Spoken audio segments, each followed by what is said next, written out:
Oh, are they not in front of each other? When I do that, that's when he doesn't add the. It's fine. The noise.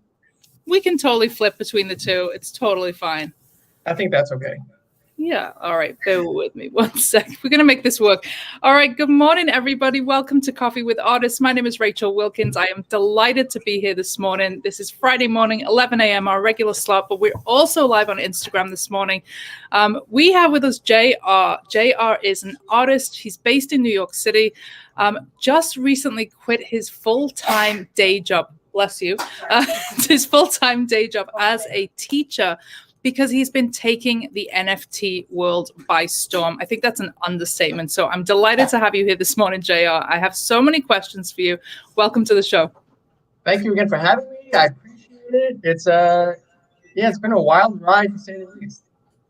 Yeah, and so I had JR, just for a little context, folks, I had JR on the podcast a week ago. The podcast obviously exists to try and help our community of artists to reach more people, to sell more art. And I had JR on when he was right in the middle of having this moment. He was still, kind of finding his feet. He was still doing his day job. And it feels like everything has happened in like 5 minutes.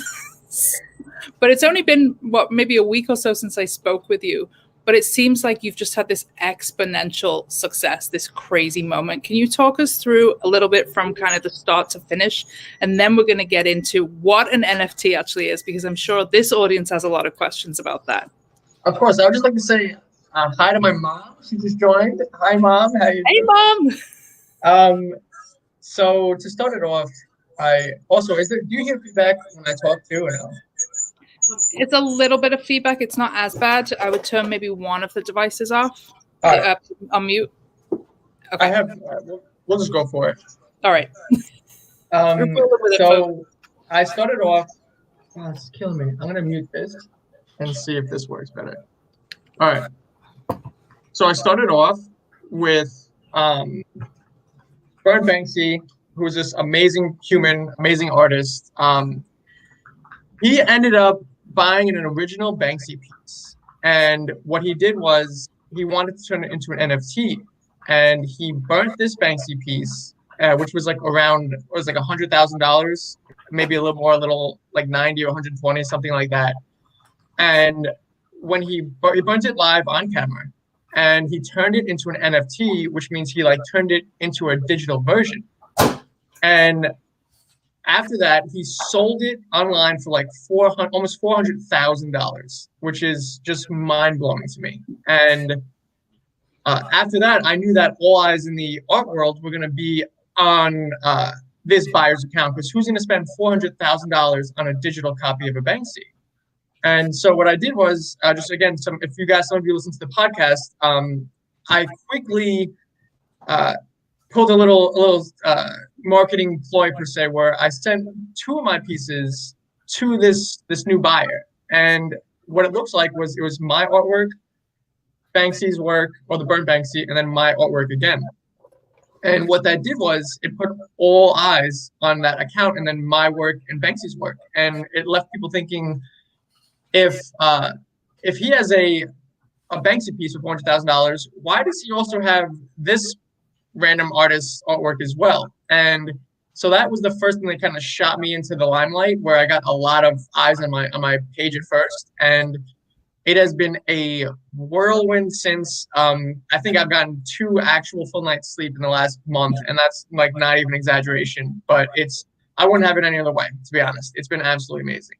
It's an insane story, and it's such a story that you just don't hear in the art world. It's like so unheard of that somebody can have this just instantaneous success. And I don't want to call it an overnight success, because I know that you've been grinding towards this moment. This is not something that just magically fell into your lap. This is something that has come with a lot of hard work. I mean, like you said, you have been every single night. I see you on Clubhouse. I see you really just hustling and promoting your work. So we are going to get into that a little bit, but just for those who are new or those who have no idea what the hell an NFT is, let's break it down in very basic terms. What is an NFT? So an NFT is a non-fungible token. I know that's not breaking it down easy, but to break it down easy, think of it like owning a digital signature of an artwork. And the example that gets thrown around almost all the time in these clubhouse rooms is anyone can own a piece of like a photo of the Mona Lisa on their phone. But that doesn't mean you actually own the Mona Lisa. And what an NFT is it's, think of it again like it's a digital signature. So if I had the Mona Lisa in my house, there'd be like a signature on it, or if I owned a Banksy piece, there'd be a signature on it to kind of verify that it's yours. This signature is a digital signature, so you can track where that art piece came from. So if someone bought a piece from me online, it would have my digital signature on it, and no one else in the entire world has that digital signature. So if you want to, and you can literally click a button to see where that artwork came from, just one button, and it'll take you to my account, let's say, or whoever's account you bought it from. So there's no faking that. There's no forging that signature. It is in the crypto space. So, and that can just be, it doesn't have to be just art. People put music out and put this like one-of-a-kind music out there that has a digital signature. And there's a whole metaverse. There's like a million different paths we can take with this. But to make it simple, I tell people it's digital artwork that has my digital signature on it. And for those who want to get really, really kind of take this beyond that and go a level deeper, it exists on the blockchain. So this is not something you can walk into a store or hop onto an app and buy with US dollars. This is something that you have to use the cryptocurrency Ether or Ethereum, and you do have to purchase it on the blockchain. And we do have a little bit of feedback still. I know, I like literally have them at complete opposite ends right now. So I'm like, hopefully, yeah, hopefully it's okay. Let us know in the comments, folks, if it's still bad on your end, and we'll see what we can figure out. If not, we're going to keep going with both Instagram, because I know we have listeners and viewers on both platforms right now, so we'll do our best. So let's go back, JR, because in our last conversation, we didn't get to talk too much because we were so focused on this moment that you're having, because it is really, really exciting. But we didn't get to talk too much about your early days. And that is what this show's about. It's about getting to the roots, getting to the story. Tell us a little bit about growing up. Did you grow up in New York? Did you grow up in a big family? Were you creative? Yeah. My whole life, I've been an artist since middle school, to be honest. What got me into it was anime. I think all middle school kids loved watching cartoons, and my favorite cartoon was Dragon Ball Z. I just loved the fighting that went on, and these guys were all just giant masculine guys that were like buff, and I wanted to be huge and buff and look really cool and shoot things out of my hands. And so I would draw these Dragon Ball Z characters all the time. And my middle school teacher was the coolest guy in the world. So it was Mr. Swenson. I'll never forget him. And then even going on to high school, I had the best, again, another amazing art teacher, Miss Treywick, who they both kind of just helped push me in the direction I needed to go. And they supported literally anything and everything I did. And me personally, like I'd always take at least an extra week or two on projects. And both of them were like, take your time on it, finish it when you finish it, and you'll get there. And that's like the kind of support I needed, because I tend to usually, or at least I used to, work kind of slow. So my parents have always been 110% supportive. I have a big family, older brother, younger brother who's amazing too, younger sister and a baby sister who's not really a baby, she's 17. But yeah, we have a giant family, and for the most part, we almost all have some kind of artistic talent in there. And my mom, she was amazing too. I remember when I was younger, in middle school, I wasn't that good at drawing, and I'd always ask her, like, can you draw these characters for me? Can you draw them for me? And she would draw these characters for me, and I'd bring them into school, and sometimes like, yo, check this out, look at this. And I'm sure I definitely lied sometimes, like, yeah, I definitely drew that, but yeah, so then heading into college, I got my undergrad at Hofstra University in art education. And I knew I wanted to be an art teacher literally since middle school. And after college, I took a little bit of a different turn. I ended up going straight into managing a restaurant in Philly, just for quick money so I could find a job. And then after that, I ended up moving in with my brother in Philly. And I was a full-time artist for about 2 years, just working on my own thing, Etsy shops, literally creating any kind of art I could to pay rent. And there was definitely some scary times, but I'd say for the most part, it was amazing because back then, yes, I very much lived the starving artist lifestyle. I can't tell you how. So, perfect example. I had about $200-300 left in my bank account, and this is no exaggeration. Rent was due in like 2 weeks, and I had no idea how I was going to pay it. So I went to Barnes and Nobles, and at this point, I was doing a lot of appropriation art, where I'd take art, I'd paint on top of it, and I'd sell it, or I'd take literally a photograph, paint on top of it. I went to Barnes and Nobles, and I picked up a Andy Warhol Polaroid book, and it was this giant book of all of Andy Warhol's Polaroids. Beautiful paper. The book cost $80, and that was going to literally leave me like 150, 200 bucks. And I'm like, you know what? I'm feeling it. I looked at some of the pictures, and literally ideas just came to my head. I'm like, I can make this work. So I spent literally about a third of the money I had left in my account, went home, and I still have videos on my Facebook of about 50, in about 2-3 nights, I knocked out 50 works of art, and I laid them all out on my floor and showed people, and I was selling for like $40, $50 each. And I crushed it. And I was like, I can keep kind of doing this as long as I need to, and I can keep buying books and painting on top of them.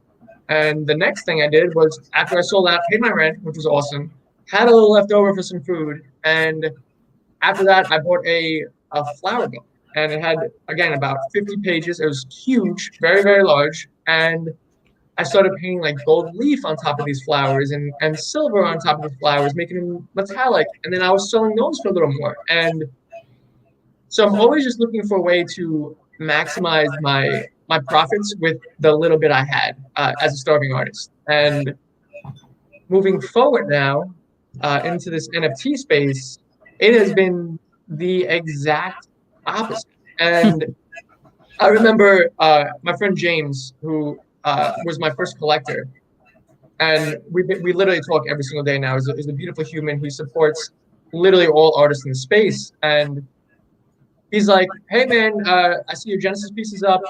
Would love to buy it. And Genesis piece is just your first piece that you put out there. And at the time, I had, I think, 7 up, if I'm not mistaken. And he's like, I would love to buy 2 of them. And they were going for $850 each. And I just put it up. And I was like, wait, are you serious? He's like, yeah, man, I just want to make sure like I get them before anyone else does. And before this, the most I've like ever sold a painting for was like $400. Wow. And he wanted to buy 2 of them for like literally roughly around $1,700. I was like, I love you. I was like, thank you so much. And after that first sale, it was just a whirlwind. And I talked to, just right before that too, I talked to one of the most amazing artists in the space. His name is Tibet. He is a beautiful human, a beautiful soul. And I can't say thank you enough to him, but I think the whole community would like to say thank you to him, because what he does in the space is, you can't put into words.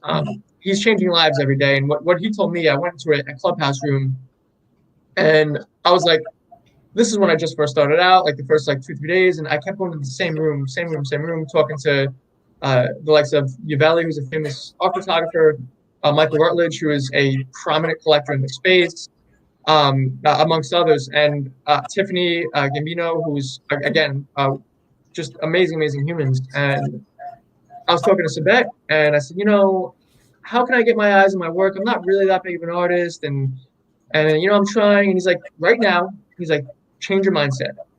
Turn it, because you came in here talking like this. I don't buy your art. He's like, change it. He's like, tell yourself you're gonna make it happen. Do this, and it's all mindset. And if anyone listens to the podcast, again, I am a huge believer in manifesting. And I just need that little switch again. The little switch to kind of say, hey, like you're made of gold. You are everything you need to be. Do it, get it done, change the mindset. And literally after that conversation with Tibet, a day later, I had the phone call with James, and he bought 2 of my pieces. And I haven't looked back since. And I, like, every morning I write down what I want my perfect day to look like to a T. And I'm big on meditating too. I think you really need to clear your head in the wild world we live in of all these different devices and such. But yeah, it has been a whirlwind, and Yeah, life is good. God is great, and I'm just like blessed to have the amazing community of Clubhouse and these NFTs. And I've never been so supported in my life. And I have a big project I want to talk about in a little bit too, where I'm always trying to give back, and I've been doing that quite often. But I have a really cool project in store that's dropping on Sunday, which I'd love to talk about later. I think I got a little sneak peek at that on your Instagram, but so I do have some questions. So we're not going to talk money because we're not going to talk money, but let's just say that what has happened to you in the last 3 weeks, monetarily and on a success level, is life changing. Yes. I and this is I'm not exaggerating. I'm not trying to be that guy. I've cried twice already. And I don't cry. I'm an emotional guy, but I don't cry. My dad always says he's very much a John Wayne, tough guy. Kind of he literally has like works of art of John Wayne on it. He's like I've kind of lived that mentality myself, a little bit of that, but when blessings like this happen, you can't help but cry happy tears.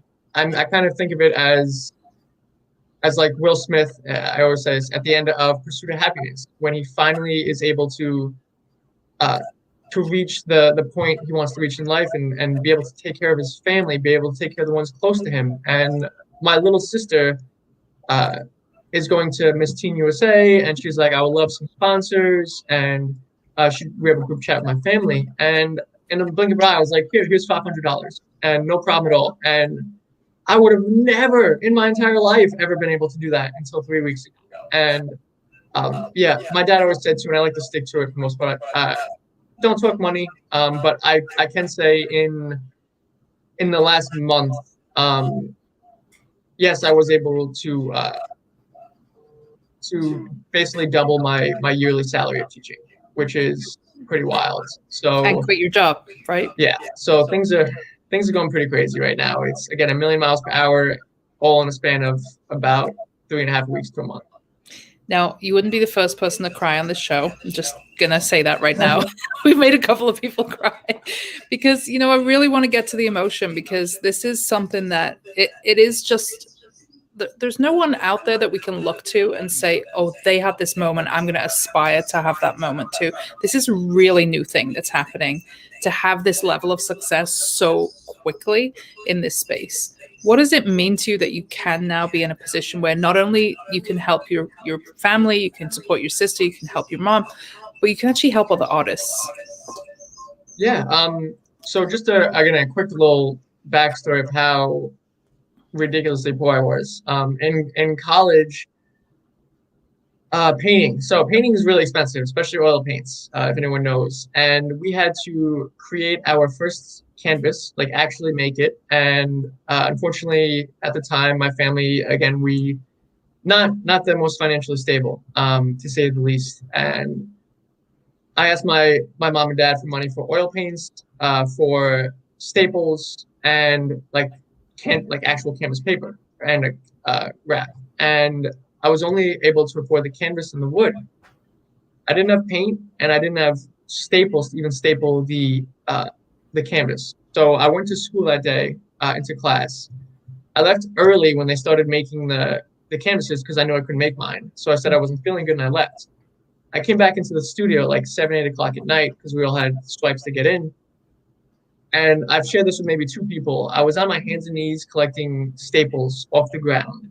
And I was in the studio crying because I'm literally collecting staples because I couldn't paint and I couldn't create my canvas. And it was kind of like a never let this ever happen again in your life kind of moment. And yeah, oh, wow.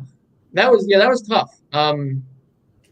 So I even forgot what the even question was at this point now. I'm sorry. You might have to ask me the question again. But just what does it mean to you to be able to have it's been give back? It's been insane.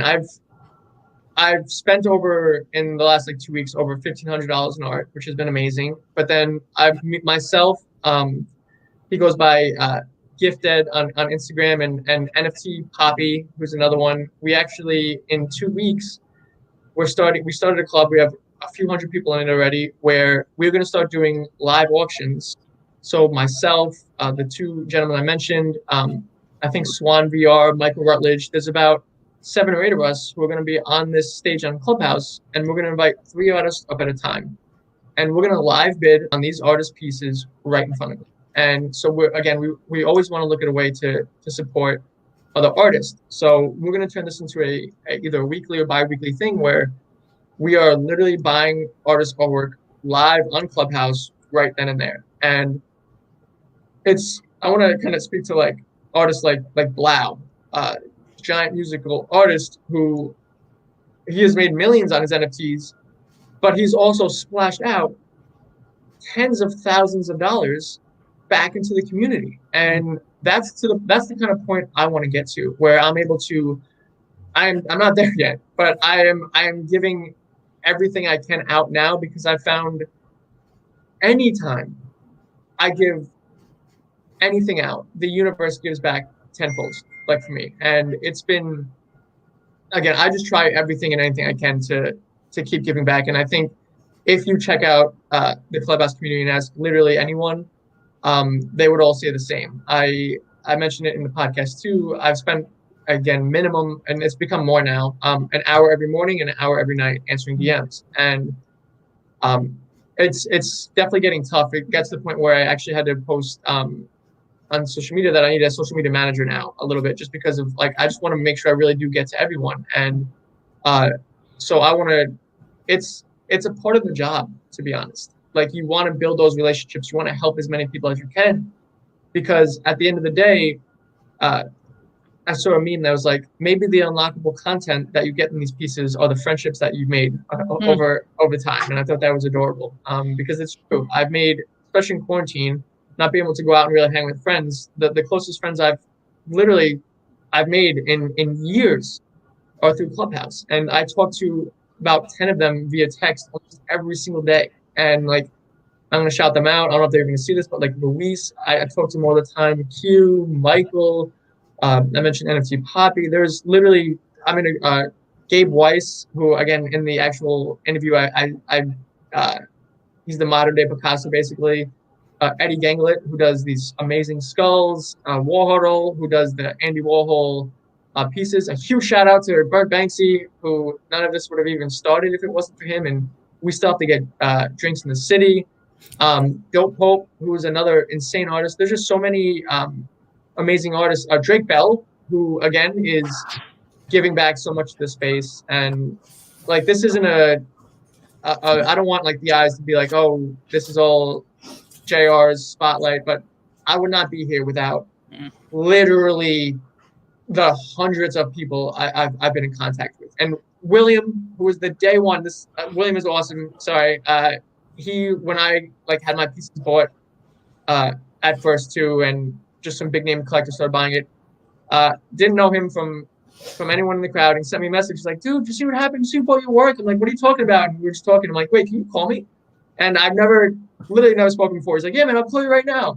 And then we started talking on the phone, and just, that's like the kind of connections that you can make in the space. And yeah, so I think I'm doing it again, everything in my power to bring everyone up, because I don't want this just to be a win for me. I want to elevate literally the entire community up with me. And at the end of the day, I think kind of what I said in the podcast, that like my end goal is for all of us, the entire community, to be drinking margaritas on the beach together, celebrating all of our success. I think it will be a beautiful day when it comes. Yeah. And we talked, in the podcast about the idea that ships rise together, right? When we help each other, when you help your fellow artists, everybody does rise together. I think there's just been this misconception that we need to be pitted against each other, that we need to be competitive. When in reality, when we do help each other and we do bring each other, everybody succeeds. So I think that's really commendable what you're doing. I want to talk a little bit about the world that exists around NFTs right now, because it isn't just create your NFT, upload it to a selling platform like OpenSea, and then wait for the magic to happen. There's a lot more that's happening with that. And I want to really just emphasize and reiterate that to the community, because I think when you see somebody having this measurable success like you are, it can be, the easy solution is to say, well, why is that not happening to me? Right? That's the easy way to look at it. But you are showing up. And I don't want to like play this down at all, because when you say you've had no sleep, I know that's true because I am seeing your name pop up on these apps 24/7. So let's talk a little bit about Clubhouse, because for anybody who doesn't know what Clubhouse is, it is an iOS only app right now that exists. It is a voice platform. It's basically kind of like a giant podcast with multiple people, where there are specific rooms dedicated to specific topics. Tell us how integral and important Clubhouse, how important a role Clubhouse has played in your success. I'd say Clubhouse is 90% of my success as far as making connections. Clubhouse, again, like you said, perfectly put, is like a live podcast. So there are a lot of rooms where literally thousands of people are talking about NFTs in rooms. And you're allowed to raise your hand, it's called, and go on stage and ask any questions. So there is no such thing as a silly question or a stupid question. And I'd say almost everyone, is like just extremely supportive of anyone that has any questions. So if you have any questions about NFTs, you hop in these rooms. And that's what I was doing at first with like Sabet, Uveli, Tiffany, and Michael, and Yossi. I was jumping in these rooms and just asking questions because I wanted to know more. So the first like week before I even listed the NFT,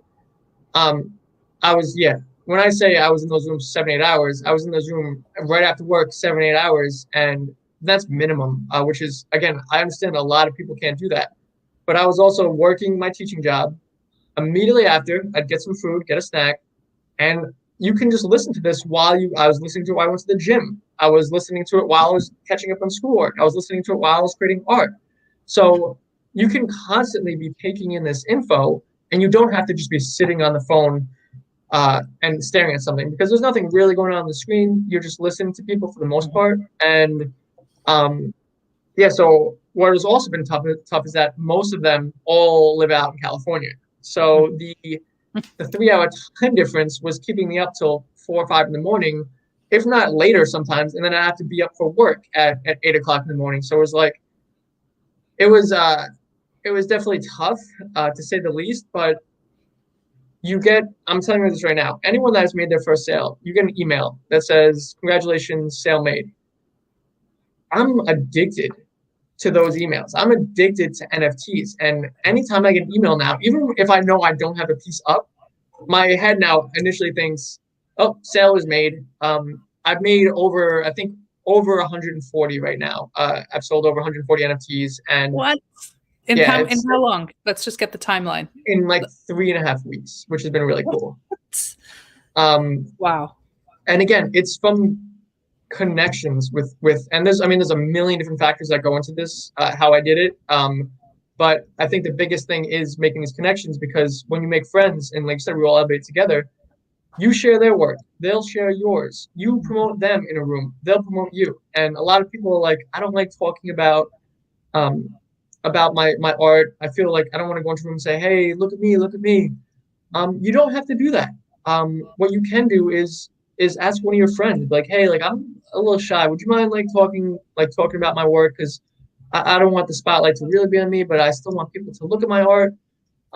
So there's like a ton of different ways to go about it. And it's to the point now where I literally never talk about my art anymore. I want to put the spotlight on other artists, and I will literally, every single room I'm in now, I will literally find an artist, usually ones that I've seen before in the room, but I don't really know who they are.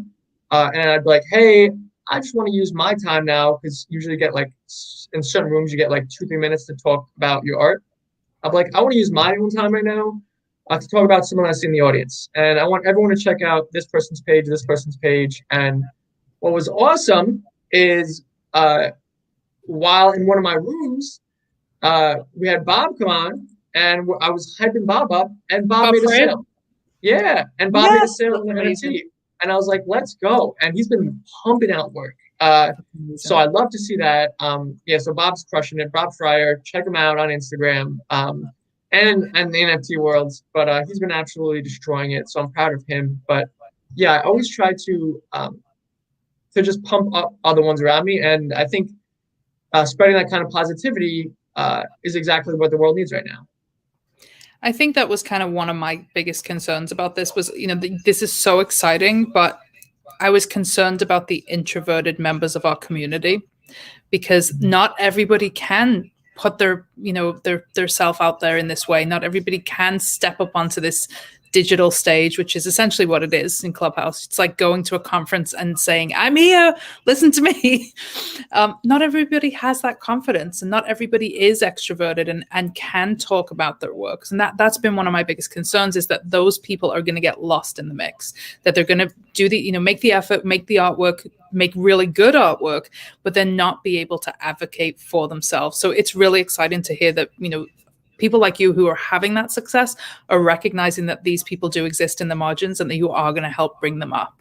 So I commend you for that, JR. That is awesome. So one thing I think is a really just touching and emotional part of your story is the story about the 12-year-old girl in Scotland. So talk us through that moment. Yeah, so when I first started making a few of my sales, I immediately just wanted to say thank you to the community. And I've been doing this kind of fairly, I'd say once every 4 or 5 days, I'll post a tweet saying, hey, I just want to say thank you to the community. I want to buy someone's artwork, not for like $5,000 or anything, but like a few hundred here and there is fine. And I was like, just leave a comment and I'll pick someone's artwork and I'll buy it. And this dad out in Scotland, who's just an amazing gentleman, single father, has a few kids, I think he has 3. He was like, my daughter is creating NFTs. I would love for you to check it out. And she made a giraffe NFT, which was the coolest thing ever. And she's 6 years old. And I'm like, yo, done. This is mine. I'm buying it. No one else is owning it. And it was the first NFT that she sold. And her father was like, thank you so much. I appreciate you. And he's like, can you wait 1 minute? I'm like, yeah, of course. And he sent me a video of her reaction, which is on my Instagram. And it was the most heartwarming, adorable thing I've ever seen in my life. And she was just like, oh my God, thank you. And was just so excited. And I couldn't put a price on that, how it made me feel. It made me realize like I'm doing something right, and that I need to keep giving back in any way I can, because it is changing lives. And I have those that are changing my life. The last piece I just did was called had Angel in Disguise, and it's because everyone that's been purchasing my artwork has been allowing me to literally live my dream, and everyone that has is an angel in disguise in my eyes, because it's kind of like behind the scenes, and I'm just again extremely blessed. And again, God has been, I know I don't want to talk religion, but for me it's been great and all is well. And I just feel like doing that for her and talking about it in Clubhouse, automatically, all of a sudden, my friend Dario, who's an insanely amazing artist, who I've looked up to for the past 5-6 years, and I collaborated with him too. He's like, hey, I just picked up one of her pieces too. And I'm like, amazing. And then someone else is like, hey, that's an awesome story. I just picked up one of her pieces too.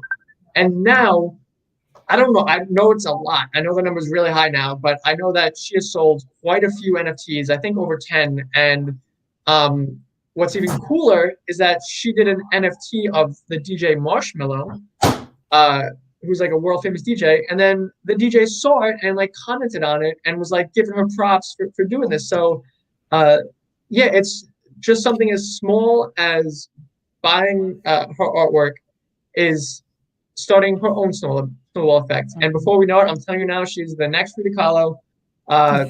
She's going to crush it. And I'm really excited to see where her journey ends up.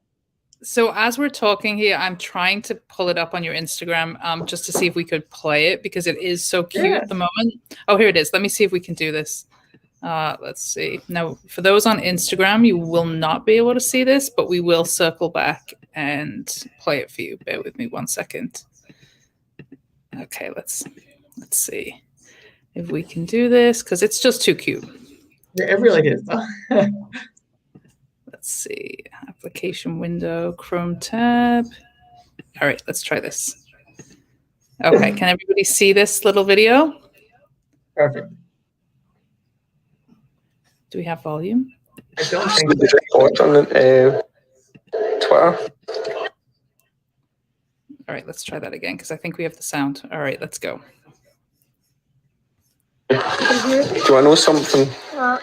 See your giraffe you were drawing this morning? Somebody just bought on Twitter.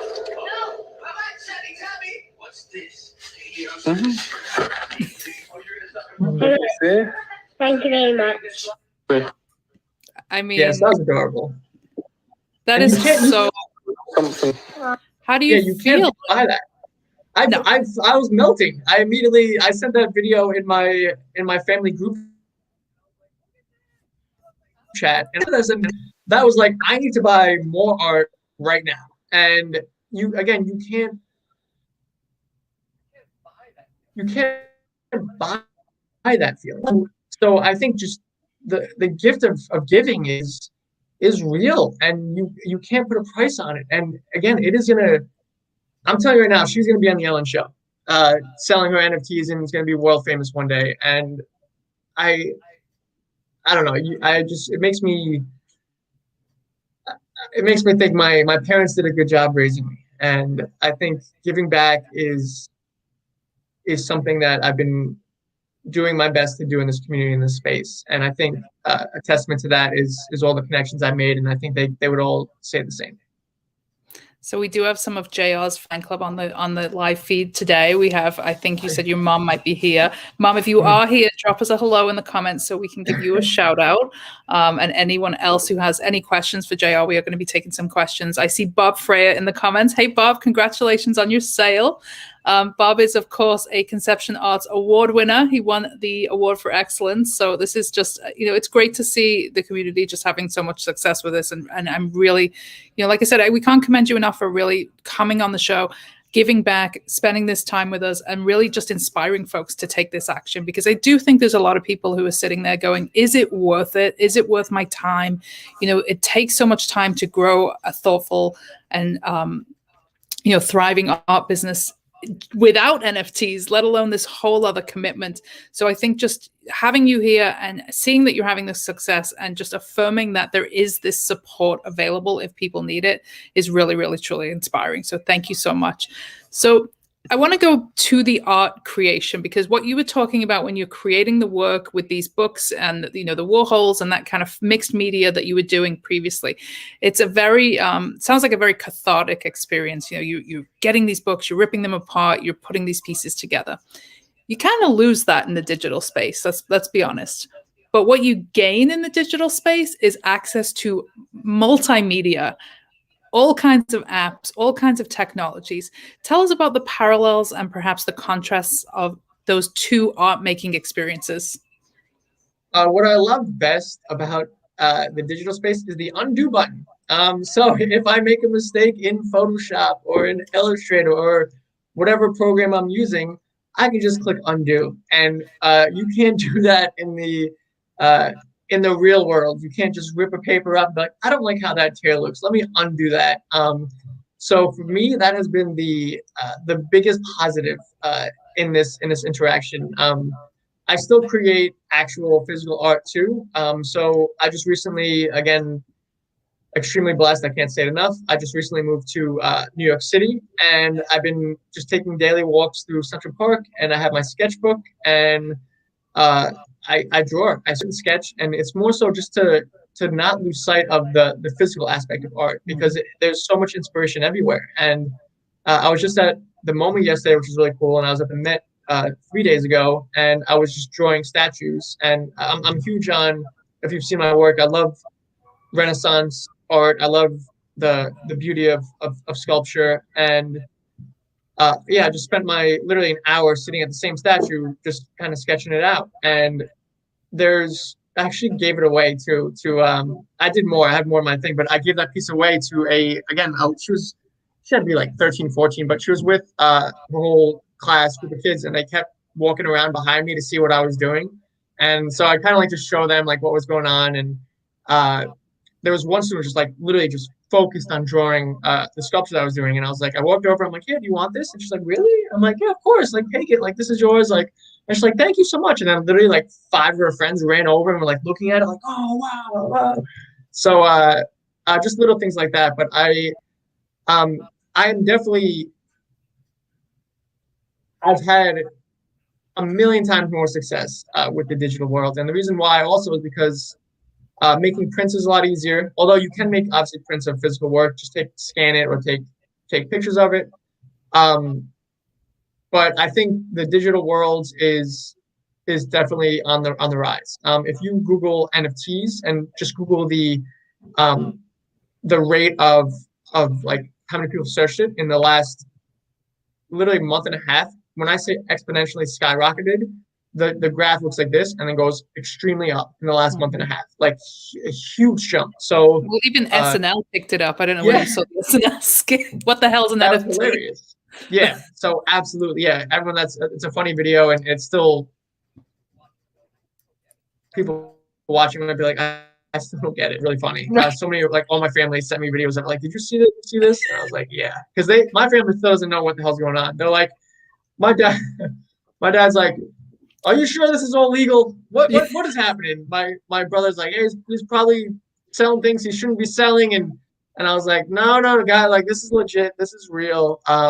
And it's because I haven't had this type of success in such a short time, and it's So I think the decentralized aspect of this is scary to people, right? It's like, the idea that it exists on a blockchain, that we don't know where the blockchain exists or who started the blockchain, and decentralized finance is intimidating. We actually just Jen and I last week were with our family at Passover, and we were trying to explain your story and trying to explain NFTs, and it's hard to convey this idea without having people question the trust in it, because it is so new. But when you think about it, we've put a lot of our trust in financial institutions and systems that exist that we've should trust, that have completely let us down as a society. So is it any different? Probably not. Is it? Do people feel fear for things that they're not sure about? Yeah, absolutely. But what I think is really interesting about that is it is not stopping people from making big purchase decisions on these platforms, and actually really smart purchase decisions, because let's look at your resale value. Some of your pieces that folks have purchased for a couple of $100, we can say that, are 10xing, right? We're seeing people charge 10 times more than the purchase value in 3 weeks.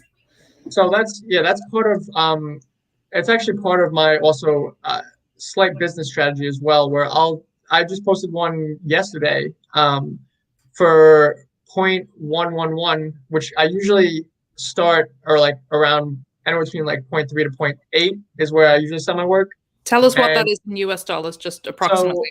So 0.111 is like around $200 each. So then I usually sell my work for around US dollars, like $600 to $1,000, if not a little more. So I said, I literally did like a quick, hey, happy flipping day. I like literally put in the status, and I did one the other day. It sold out in 7 minutes. I did another one. It sold out in 40 minutes. And immediately after, like one of my good friends, he calls himself NFT Poppy, he goes by, he's like, hey man, I picked up, and I listed one for 0.08 at first, and which is like literally nothing. And he picked it up and sold it for 0.333, which was like $600-700.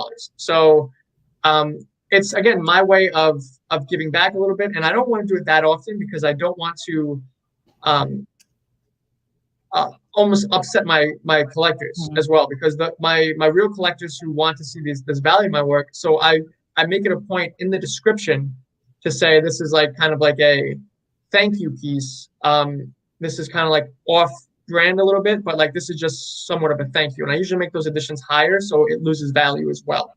But yeah, what's great about this whole space too is that anytime anyone sells anything, at least with me in OpenSea, I always get a 10% royalty for the rest of my life. So moving forward, anytime anyone flips my work, you're amazing, you just made money, great job, and now I just made money off that as well. So it's not only supporting collectors, but it's also supporting artists, so everyone wins. Yeah, and I think that's an amazing part of this. It's kind of like a royalty, right? It's like when a musician writes a song, they get a kickback every time that song is used, and that's something we've never seen in the art world. So that is insane. I mean, most of the time when an artist releases a piece of their work, like they lose it. That's it, right? It's obviously we retain the intellectual property rights, but it's the collectors that make the money if that accrues value. So I think that's really, really exciting, especially for somebody like you who, as an early adopter, clearly has this, this structure in place for this work to just continue to increase in value. So I think that's amazing. On that note, is there the fear that perhaps putting out too much work could water down the scarcity and the value of what you're doing? Are you finding that you have to have kind of a happy medium? Because I know you're eager and hungry to just keep making and pumping out work, but are you having those conversations with yourself? Yeah, so there is a strong divide on this conversation. I am close friends with two individuals who are really big in the space, and I'm talking massive, and they both have extremely opposite opinions on this. So I'm just gonna play devil's advocate on this, on both sides. So I think you have to find a happy medium. That's what I'm gonna say, just right off the bat. So one collector who is huge in the space has literally tweeted out the other day and said, "Stop posting every day. You're gonna dilute your work. You're going to over time, you cannot sustain this. It is not good for you. It is not good for your business. Please stop." And it literally said things like, "You look like a fool. Stop." And there is validity to that. Like, you don't want to completely oversaturate yourself, put out too much work, and then you're losing all these collectors because all your collectors that you just made, they bought your first 50 pieces, but how many times are they going to keep coming back to buy more pieces? On the opposite end, again, another good friend, we're in a clubhouse room the other day, and he got heated on this argument. And I love to see it. But he's like, his argument is like, hey, there are literally less, and this is probably true, less than 1% of collectors in the space right now. So keep pumping out work, because one, someone might not like one work you put, and they might buy the next one. And two, the more you put out work, the more retweets and shares it's going to get, and the more eyes it's going to get on your page ultimately. And if you don't sell one work one day, it might sell 3-4 days later. So his argument is like, listen, we are at the pregame of the pregame of the pregame of this party. It hasn't even started yet. Keep pumping out work, because it hasn't even begun yet. So I think what I've been doing is trying to find an even balance. Like, it was funny, I didn't post a work for 3 days, and I got a text from my friend Q, who I've done a lot of collaborating with. He said, "Hey man, are you all right? Is everything okay?" And then I got my friend James, who was like, he just messaged me last night. He's like, "Hey, I just saw a little drop off with your work. Can you keep up with this?" And I'm like, I took a day off. Like, I just took a breather. Like, and people are like already asking if I'm okay because I haven't been pumping out work. But I'm to the point now where I have to really think about strategy and how I'm actually going to be releasing these now, because it is becoming to a point where this is a business now, and this is my well-being, and so I'm doing my best to find a happy medium. So I do have, I'd like to talk about the piece I'm about to drop, and the reason why is because I'm talking about not wanting to put out work. I just did another piece last night, and I'm like, I want to post it today, and I might post it today, but I have a piece on Sunday that I'm doing that I want to focus all the attention on. So it's like hard, because I'm like, do I just post this one, and do I wait like 3-4 days to post my other one? I can't wait. So giving back to the community is something, again, I've been trying to do. And with my next piece, it's on my Instagram. It's the latest piece I posted up, and it's posted pinned on my Twitter. Is a work called Seek and Destroy, and again, it's just an old photo of a Greek statue, Renaissance style statue. I drew over it, added my design to it, really flared it up. And what's special about this, and I don't think everyone's ever done it before, because everyone's like, this is a brilliant idea, great thinking, is as the unlockable. If you win, it's going to be bid. It's my first ever bidding choice. So I've never done bids. I've always done buy now on my work. Mm-hmm. If whoever wins the bid on this will, one, obviously get the piece. Two, they'll get to collaborate with me on my next work. So even if you're not like artsy at all, you don't know like anything about art, you tell me some ideas you have, and I'll do my best to bring it to life. And we'll go in this together. We'll have some video chats, and we'll try to make a work of art that speaks to both of us. And then not only will we collab, but when I post these editions, you'll get a free NFT of the artwork, because it's going to be an edition of 6. And then on top of that, after all that, I'm also going to split the profits with them 50-50. So not only are they going to get the NFT they won, which they can resell and make their profits back, if not more, they'll collab with me and they'll get a free NFT, which they can resell again. And then I'm splitting profits with you on the future project we do 50-50. So in my eyes, you're literally bidding on an NFT to make money. And I think that's again, I thought it was a pretty smart idea on my end. Not to toot my own horn, but like, you're investing in me because I'm going to be able to get that NFT, that support from the NFT you bid on and won for me. And then I'm immediately going to give it back to you because you can, 1, sell that, and then 2, split profits with me 50-50 on the next piece. So I think it's a pretty cool little concept. I think that's an amazing opportunity for somebody. And I think, that it's one of those things. I think this industry, a lot of it is about risk, right? You got to, if you're willing to take that risk and jump in feet first, you more than likely going to be rewarded for doing it. So, whether that's a creative risk or a financial risk, taking the risk and maybe investing a little bit of money that you wouldn't normally perhaps spend on, bidding for JR's artwork, and think about what could come with that. If you are the winner of that piece, it's really exponential, the kind of success that you could have. So we do have some questions. I don't see your mom, but I see my mom in the comments. And my mom just said, I'm going to bring this question up because it's probably relatable to all the moms out there. It says, sounds really interesting, but as an old person, I'm still confused. Well, you are young at heart. That is all that matters. You are not old at all. I think it's confusing for everyone. I like the most simple way I could put it.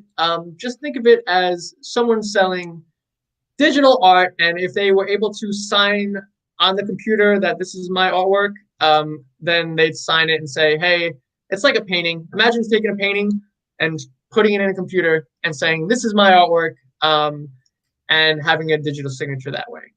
Well, it looks like you already have a fan, because she's asking me, think you and Rachel will need to explain it to me in simple terms to see if I can bid. So there we go. Oh, thanks, Mom. your future collector there in England, expanding your market to the UK. So Bob has a great question here. Hi, Bob. Do you get your physical art collectors to start collecting your NFTs? That's a great question. That's a phenomenal question. As of now, no. I have not had any of my physical art collectors collect my NFTs. And the reason why is because no one knows what an NFT world is, what the NFT is yet. I'd say 99% of people, if I even mention NFT, they're like, what is an NFT? I posted about my success like 2-3 times on Facebook about what was going on. And I was really happy about it because there was a point where I hit top 50 on OpenSea of best-selling artists. And I was really excited about that because it's like the Billboard charts, and I hit top 50. And I'm like, hey guys, I hit top 50 and I'm super excited. I wanted to share this with you. And about 3/4 of the comments were, what is an NFT and what is this? Like, what's going on? And I was also a little disappointed because I also got a little hate. They were like, hey man, like, yeah, that's awesome, but you don't have to keep celebrating what you're doing, and we get it, you're doing good. And I'm like, ouch. Like, if any of you were doing well, I'd be blasting it from the rooftops. And so that was a little disheartening. So I don't post anymore on Facebook about my NFT success. But the Twitter worlds and on Instagram have been awesome. But yeah, so I think the best thing you can do as a physical artist to try to get more NFT artists on board is to educate them, is to show them maybe articles about people who just sold a piece for $69 million, or Blau who sold work for millions of dollars, and say, hey, this is a real thing. There's a book called read called the NFT Bible, which kind of just goes over the basics of what NFTs are. And I think our job as artists is to help facilitate the transition from physical copies to digital works, and kind of literally holding their hand and like, hey, let me walk you through this. This is okay. Hey, I will literally help you set up your MetaMask wallet so you're able to purchase NFTs, and like you can talk with me about what we have to, like, what steps you want to take. And but I think we have to, as artists, kind of be the voices and help the transition with anyone who might not really know so much about it. Yeah. A lot of comments here about the haters, and I think it's worth circling back on this. Don't ever let the haters deter you from celebrating your success. Not only is it your right to celebrate your success, but your success is going to inspire other artists to do this. So don't ever hesitate to not share your wins. I think it speaks more about the people who are making those comments than it does about you. It's often the folks who are throwing out this hate. It's their lack of willingness or their fear of actually jumping into these things themselves. So absolutely. But Bob says, I think you meant to write hate, Bob, not hair, but that's okay. Bob says hate is jealousy spelled in 4 letters. Word. I like that. Facts. And celebrate the dope, F the haters, 100%. I've shared with you, JR, that I haven't done it yet, but when I do my collection, my NFT launch, I'm going to focus on all the hate that I've ever had, which has been a lot over the years, all the negative feedback, and taking that and creating something artistic out of it, and just, having that moment go full circle, because unfortunately there are a lot of haters out there. The more, what's the expression? The higher up the flagpole you are, the more people see your underwear. Yeah. You're going to have that experience. The bigger you get, you are going to have, probably more of that, but just turn that mute button on. Yeah, true story. Yeah, and the only thing that hurt me the most was that it was my friends on Facebook. So in the Twitter and Instagram world, I celebrate it, and that's also partly to do with marketing too. There's a little strategy behind it. The more you celebrate and show people that things are going well, the more hype it causes, and the more people want to be involved. So there's always, I'm always thinking, if some things might seem unplanned or might seem random. This might be a random drop that happens, but I'm letting you all know it is all thought out. Yeah. Bob just says here, just to circle back on that, I've been told I'm a horrible painter, but I've sold thousands of art pieces. Yep. Yeah, Bob, you're an amazing painter. That's ridiculous. Exactly. You're also an award-winning painter, Bob. So just want to might want to slide that in there. So anyone has any questions? There are a couple more I'm going to just circle back on here, but we don't want to keep you too much longer. Instagram, if you have any questions as well, we're going to try and get to you. But JR, who are your heroes? Not necessarily just in the NFT space, but who are your artistic heroes? So my heroes, I think, are definitely one is my father and my older brother. Even my younger brother at this point too. They are the most hardworking. My mom, absolutely. So I'd say I love my little sisters. They're amazing and I love them. But I've looked up to my younger brother. I've looked up to my older brother. I've looked up to my dad. I've looked up to my mom. I look up to my little sisters too, because they're crushing this world. But the work that I see them put in day in and day out. I've gotten a lot from my dad where he says, if you're going to do something, do it right. And I've taken that with me my whole life, and never do something half the work. And my little brother, who's absolutely crushing life too, he's an artist, and he's again working full time and supporting his new fiance, and I think Instagram live video ended, by the way. We got one. It says 1 minute. Oh, let's sorry. See. All right. And sorry, Instagram, if we cut off, jump onto YouTube and we'll catch the last couple of minutes. And so I think my biggest hero has been my family, and then as far as art-wise, who I've looked up to, I think one person who I looked up to is an artist by the name of Gregory Siff, and Chantel Martin too. Gregory Siff is a amazing just human in general. He's a fine artist. I don't think he's in the NFT world yet, but he's donated to my school, which was amazing. Donated sketchbooks. He donated T-shirts, and he's just a beautiful human. So shout out to Gregory Sif, and then Chantal Martin as well, who was talking to my scholars, who amazingly enough, we connected in the NFT space, and I shouted her out, and I was like, hey, Chantal Martin's a beautiful human. And then she gifted me a piece. I gifted her a piece, which was crazy. And she invited me on her NFT stage when she was doing a drop. So when I was talking about that, and it's just like those two humans, as far as art-wise, have been just amazing individuals. And again, the power of giving back and how much they've affected my life without even realizing it. Yeah, we're big fans of Gregory's as well. Gregory exhibited with us in New York during Freeze and during Basel. He's the man. Yeah. So a couple of questions. I guess one question here is okay. So, and I think this is a valid question. Is there any effort within the NFT space, or is there any thought from you about supporting minority or women artists in the space? Because it does seem to be quite a male-dominated, like most of the art world. Or have you seen any women or minorities that are having success thus far? Absolutely. So there were actually even entire groups surrounded around minority and female figures. They call themselves and I was one of the ones that suggested this, so I was pretty happy about it. The queens of NFT, or the queens of, I forgot what their last name, like how they put themselves, but there's a lot of support. There's a female as well, Taylor, who's been absolutely crushing it. She does amazing work. Her collection is called Made of Magic. One thing, good thing too, anytime I moderate a room, and I think overall this has been a really positive change. Sometimes women's voices are a little soft-spoken, and men can get loud and aggressive. And anytime there is a female voice trying to come through, usually I'd say 80% of the time, moderators will be like, all right, hey, everyone stop. We heard a female voice. Let's let them speak. And anytime I moderate a room, those are actually part of my guidelines. So I talk about, if there's a female voice, please, let's let it be heard. And as far as like minorities, I know there's I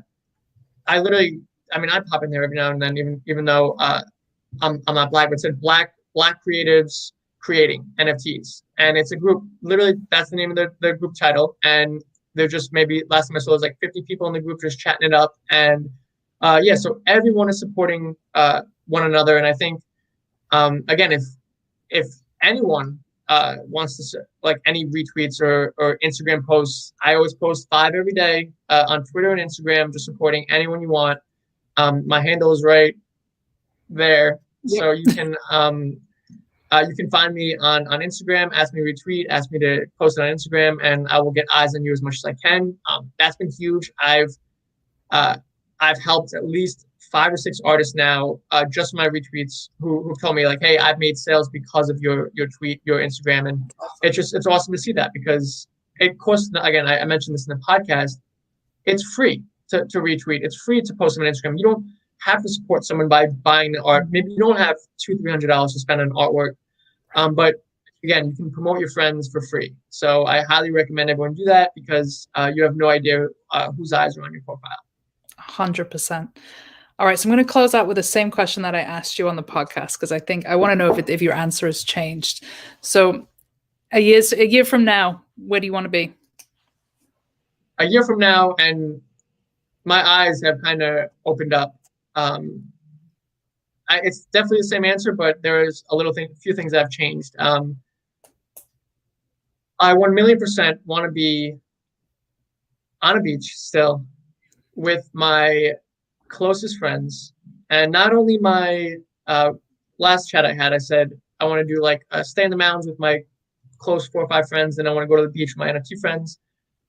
I want all my NFT fam, and I'm actually taking action towards this, which is really cool, and I'll tell you about that in a second too, to be on a beach, sipping margaritas, just all of us talking about our successes, celebrating one another, getting off Clubhouse. And again, I would hope that we're able to do this in the world of COVID, but just all of us together in one giant house, celebrating. And what I did was I was already looking at places in Bali. I know it's a little crazy to get there, but manifest. Yes, and I'm looking at buying out a huge mansion for, again, in Bali too. They're so cheap, for 1 month, and then anyone that wants to come during that whole month is more than welcome to come.